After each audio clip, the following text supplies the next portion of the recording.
Bonjour à toutes, nous retrouvons à nous après plus de 8 mois où ça nous a été de case en case, de porte en porte, à notre rencontre, en échange, en dialogue, à Saint-Suzanne bien sûr, sur le littoral, en ville, à la mi-pente, dans les hauts. Et un constat ou une parole qui revient très souvent de la bouche des plus jeunes, des moins jeunes, de notre bonne grand-moum, que Saint-Suzanne est dans un immobilisme depuis près de 30 ans, avec la même gouvernance, la même majorité. Nous parle du maire sortant, nous parle de son opposant factice que a participé en plus au bilan dont il est dépositaire en étant premier adjoint depuis plus de 12 ans.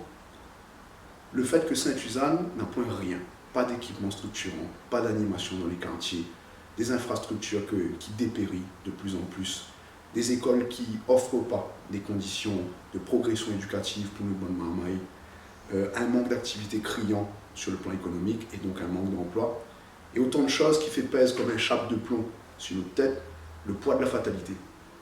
Notre candidature et notre campagne a été une façon de conjurer cette fatalité. Pendant 8 mois, nous avons eu l'occasion, à travers des chroniques vidéo comme cette-là, d'expliquer à Zot sur un triptyque, donc sur 3 points, sur 3 axes, ce que nous t'avons fait avec Zot. Il rappelle à Zot la transformation économique et sociale, la nouvelle donne éducative et la nouvelle forme d'écologie et d'apport ou de rapport à l'environnement. Dans ces 3 axes, nous avons eu une certaine déclinaison des projets, que nous avons vu dans les prospectus sur le programme, dans les discours, dans les meetings, dans la rencontre directe avec Zot, dans les échanges et la remontée du terrain. Et puis nous l'avons eu, au lendemain du premier tour, le 15 mars, une césure inattendue pour tout le monde, inattendue pour le gouvernement, inattendue même à l'échelle mondiale, parce que nous la passe 2 mois. 2 mois de crise sanitaire entre autres, mais de crise aussi sociale et culturelle. Et m'explique comment. Nous avons eu un virus que la contraint à nous par décision gouvernementale de rester confiné une case pour éviter, si tu veux, l'expansion d'un virus que n'a point de forme, n'a point de visage, n'a point d'odeur. Et pour nous, à La Réunion, que nous avons l'habitude de faire société dans l'espace public, en commun, nous la retrouvons à nous, à ne plus sortir, à ne plus être dépendants peut-être de notre loto, de l'essence, des grandes surfaces, de la grande distribution, d'un rythme peut-être un peu effréné, des embouteillages quand nous veut aller chercher un travail au port ou bien à Saint-Denis, comme nous sort de Saint-Suzanne bien sûr. Et pendant ces 2 mois de confinement, nous aussi, nous avons été obligés de poser une réflexion, de prendre le temps de l'analyse aussi de ces 8 mois, de prendre le temps aussi de l'analyse à la fois du périmètre régional, c'est-à-dire La Réunion, à la fois ce qui se passe sur le territoire hexagonal et a fortiori dans le monde. Et à partir de cette analyse, nous tirons des conclusions. Nous tirons les conclusions que la crise a été sanitaire, comme tu disais, mais il y aura des impacts et des conséquences sociales et culturelles. Notre rapport à l'espace, notre rapport à l'autre, notre rapport à deux mondes, il s'est sensiblement changé. Et les choses, il s'est accéléré. Il ne veut pas être alarmiste, mais le constat est devant nous. Nous pouvons retenir aussi, en ces 2 ans que La Réunion la vive, depuis 2018, novembre notamment, jusqu'à mars 2020, 2 grandes crises que l'a secoué l'Hexagone, que l'a secoué aussi l'Outre-mer, et que l'a secoué le monde, la crise des Gilets jaunes et cette crise Covid. Quelle leçon nous doit tirer de ça? Concernant les Gilets jaunes, une fracture indéniable entre la classe politique traditionnelle, donc les représentants, et la population. Le fait que la démocratie représentative, il tombe quasiment en panne. Deux mondes comme Zot, comme moi, il ne reconnaît plus Zot dans la classe politique traditionnelle, dans son coutumé de plus de 30 ans. Première chose. La deuxième chose concernant la crise sanitaire, c'est que nous avons eu une impérieuse nécessité de revenir à l'essentiel et au bon sens. Et sur ce constat, nous avons eu l'occasion, d'à peu près 3 semaines, de poser une logique de regain, une logique d'essor, une logique qui dit à nous que nous doit accélérer, nous doit intensifier les efforts venant des initiatives locales pour que nous transformions rapidement d'abord le territoire Saint-Suzanne et La Réunion dans son pratique généralisée. Ce plan de relance, on peut appeler comme tel, nous l'a pensé en 5 piliers, que les complémentaires en fait, aux 3 premiers axes que nous avons posés sur la transformation économique et sociale, l'éducation et l'écologie.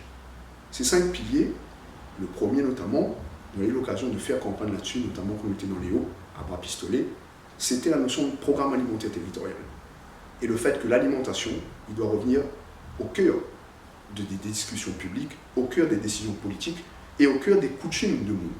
comment on revoit les circuits courts, les circuits logistiques, comment on réinstalle des épiceries solidaires dans l'ensemble des quartiers. Parce que les fins de mois, souvent pour une bonne famille, c'est le 8 ou le 10 et ce n'est pas le 28. Comment on peut avoir un marché pays permanent installé peut-être sur le front de mer Sainte-Suzanne, raccordé avec des comptoirs professionnels ou des légumeries qui permettent de transformer en captant du fonds européen, qui permettent à nous de faire ça aujourd'hui. Le programme alimentaire territorial. Le deuxième élément, c'est toute la logique, quand on a vu la crise des masques, la crise de l'importation de l'hydrochloroquine, etc.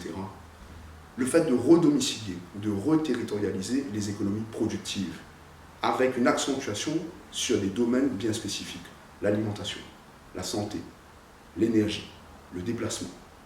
Comment un territoire comme La Réunion, lui, peut être dépositaire d'une économie ou d'une industrie naissante qui répond aux besoins que l'on a tous les jours et que nous n'est pas contraints ou dépendants tout le temps, on dirait, des importations. Et ça, ils permettent à nous de réfléchir. Si on fait une petite parenthèse sur la logique de déplacement, c'est ce pour quoi nous milite depuis tout à l'heure 9 mois. C'est un grand axe, une grande artère régionale nord qui sera tirée de quartier français jusqu'au port. Sur les deux scénarios qu'on a vus au débat de la Commission nationale du débat public ces récents mois, c'est-à-dire le scénario du tram Tao et le scénario du run rail de la région à 300 millions, 400 millions à peu près. Nous l'avons proposé cette solution d'économie de 300 millions du schéma du run rail en prenant en fait ce dispositif et en faisant rouler la ligne sur l'axe TCSP de la Sino. Par ça, nous gagnons l'extension aux deux extrémités d'à peu près 12 km. Ils permettent à nous d'avoir un ralliement stationnaire du pôle d'échange du parc à quartier français, parce que nous, Sainte-Suzanne ne peut pas être lésée non plus, vu que les embouteillages commencent quasiment depuis Saint-André et que généralement nous savons travailler au port ou à Saint-Denis, et que nous peut, en réglant le problème effectivement de la nouvelle entrée ouest et puis la route du littoral, raccorder Saint-Denis au port et avoir cet axe-là. Troisième pilier, c'est toute la notion de proximité. On a vu que pendant cette crise, t'es fleuri beaucoup d'initiatives, nous t'es fait de la plateforme numérique, du rapprochement, etc. Pourquoi ils ne généralisent pas ces initiatives locales que les du bon sens, en faisant un portail de la proximité pour l'artisanat, pour les services, pour notre commerce, et que l'il devient une logique face à un centre-ville que les désuet à l'heure actuelle à Sainte-Suzanne, ou si tout juste nous à peine nous arrête à nous pour boire un café dans un bar, sachant qu'on n'a point cette logique-là. Le cœur de ville de Sainte-Suzanne, c'est un projet que a été une grande incantation sur un panneau dont le moulal la pousse dessus depuis 12 ans, parce que tout simplement l'équipe sortante n'a jamais parti frapper aux portes des institutions pour chercher l'argent pour que nous puissions traiter le risque d'inondation sur le centre-ville, du village des Prés jusqu'au trait de côte à l'entrée de ville. Voilà pourquoi nous n'avons pas de cœur de ville. Quatrième point, la connaissance. Nous demandons Marma et la reste la case pendant quasiment 2 mois. Et les familles les plus pauvres dans les quartiers les plus déshérités, allons dire la vérité, ils n'ont point accès à Internet, ils n'ont point accès à l'outil numérique, les téléphones que nous jouons dessus tout le temps, les ordinateurs. Des fois, on n'a point dans notre case quand nous les confinés sur 20 mètres carrés et que nous les à 5 ou 6 dedans. Maman, ils ont petit trap, ils ont joué YouTube dessus, ils ont joué Facebook, ils ont du mal à aller chercher le blog pédagogique que son professeur a mis en ligne pour aller faire son devoir. Non pour que nous ne reproduisions pas ce genre d'ineptie, que nous ayons un portail de la connaissance qui permette, depuis tant petit, que nous, marmaille, culturellement, y approprier les outils numériques de demain et que de la connaissance, y forme la compétence en devenir réunionnaise. Le dernier point, nous l'avons vu, les grandes gabegies notamment régionales en termes de compétences, sur le tourisme, sur le voyager, sur le déplacement, les bons de la continuité territoriale à 300 €, etc. Lorsque les avions étaient circulés plus, ou que l'aéroport était à demi fermé, que ça la région a fait, il a réattribué les 300 € à peu près de la continuité territoriale sur le territoire local. Mais pourquoi nous n'avons pas une plateforme en fait, de services pour faire la promotion des identités locales, plurielles à La Réunion, et que nous incite au voyage local, que nous redécouvre ce territoire, que nous approprie à nous son histoire, son patrimoine, toute son plus-value, et que c'est ça que demain nous sommes en mesure d'exporter, et non pas l'inverse. Et tout cela est possible et est faisable par des dispositifs fléchés, avec le bon sens de l'arbitrage financier. C'est ça l'impératif pour nous à croire et oser de l'élu demain. L'élu local ou territorial de demain n'aura l'impérieuse nécessité de confronter à la réalité des initiatives locales. Gouverner demain, c'est gouverner avec de monde. C'est que les institutions nous voient davantage au pouvoir citoyen, que la loi, même depuis 2019, y permet la sanctuarisation de ces contre-pouvoirs citoyens. Et c'est comme ça qu'on veut gouverner avec Zot.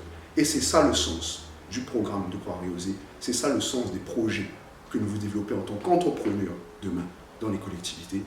Et c'est ça qu'on propose Zot de faire en convoquant l'esprit qui est encore là, parce que demain, les amis, et demain, les Zot.